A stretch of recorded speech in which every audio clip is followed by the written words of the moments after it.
Hi, in this video we'll show you how to install a kitchen faucet.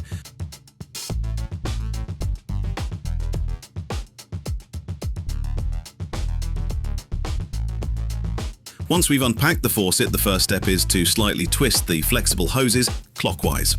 With this motion, we're checking if they are factory tightened properly. The pipes are securely fastened. Next, find a rubber gasket.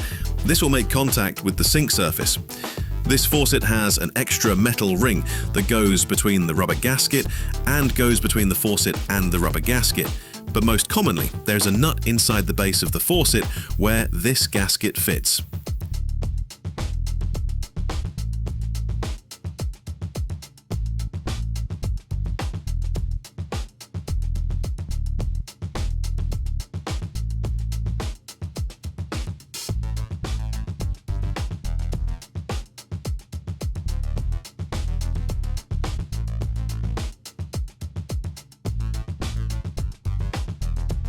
Then, screw in the threaded rod into the hole at the base of the faucet, making sure the slot or notch on one end is facing outward.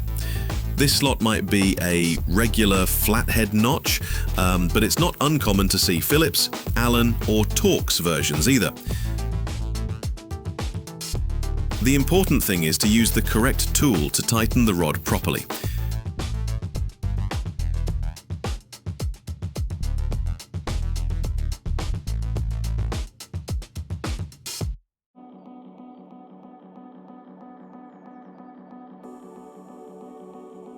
Now place the faucet in position.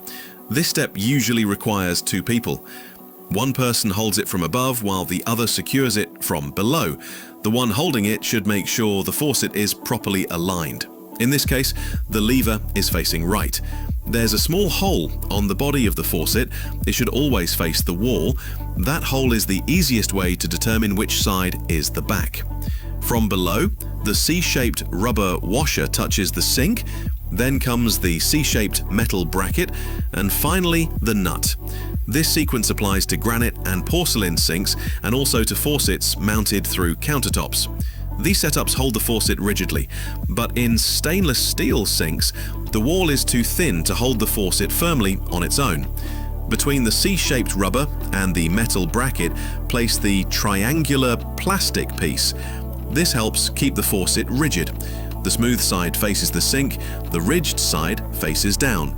Some sinks have this plastic support built in. Those don't need the extra plastic, but if your sink only has a thin metal layer underneath, then you'll definitely need the triangular plastic piece.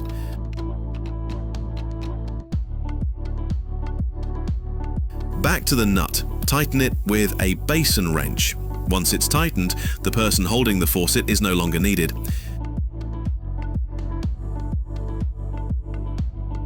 Now connect the flexible hoses to the angle valves.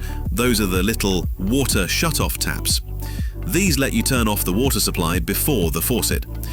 On this hose, the hot water line is marked red, but if there's no marking, stand facing the faucet and wall connections. Hot is on the left, cold on the right. That's the standard, followed by manufacturers and plumbers alike. First, screw the connectors onto the valves by hand.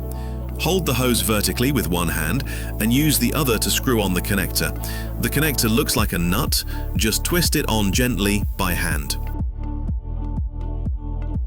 You should be able to turn it several times easily with your fingers, until the flexible hose itself starts turning as well. Don't let the hose turn, hold it in its original position. It should not twist.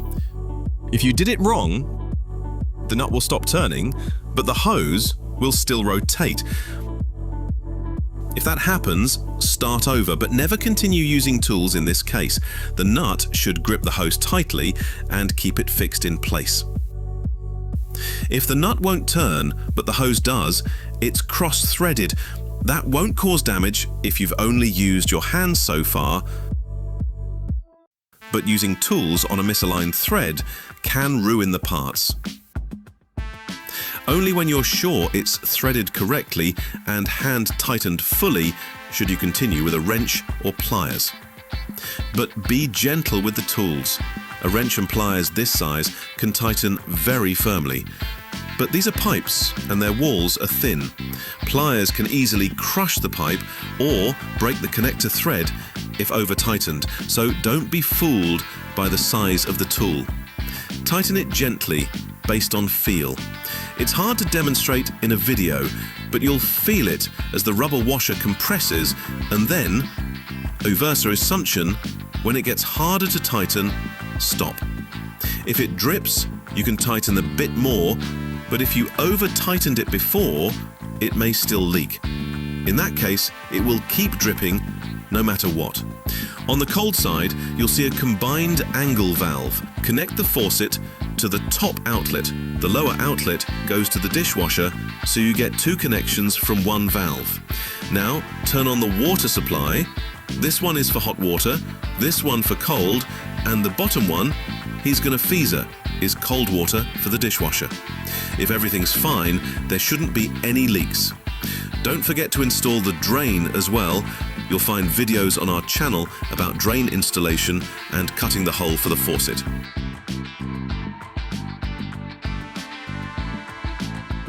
If there's no leaking underneath, open the faucet.